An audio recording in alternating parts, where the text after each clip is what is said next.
శ్రీకృష్ణునికి ఎంతగానో ఇష్టమైన అటుకులతో కృష్ణాష్టమికి ఇలా పాయసం చేసి పెట్టండి, చాలా మంచిదన్నమాట. ఎలా చేసుకోవాలో చూసేద్దాం. ముందుగా 2 టేబుల్ స్పూన్ల పెసరపప్పుని ఇలా సిమ్లో వేయించుకోవాలి. ఇలా కొంచెం స్మెల్ వచ్చిన తర్వాత 1 కప్పు అటుకులను కూడా మనం యాడ్ చేసుకుంటున్నాం. లావు అటుకులు తీసుకోవాలన్నమాట. ఇలా అటుకులను కూడా కొంచెం రంగు మారేంత వరకు వేయించుకుంటే సరిపోతుంది. ఇలా కొంచెం రంగు మారిన తర్వాత మనం ఒక ప్లేట్లోకి అయితే షిఫ్ట్ చేసుకోవాలి.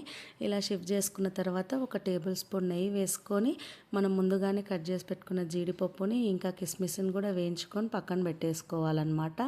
తర్వాత ఇది క్వాంటిటీ ఎలా అంటే నేను 1 కప్పు అటుకులకి 1 కప్పు బెల్లం ఇంకా 4 కప్పుల పాలు వేసుకోవచ్చు. 4 కప్పుల పాలైనా వేసుకోవచ్చు, లేకపోతే 2 కప్పుల వాటర్ 2 కప్పుల పాలైనా వేసుకోవచ్చు. నేను అలానే వేసుకున్నాను.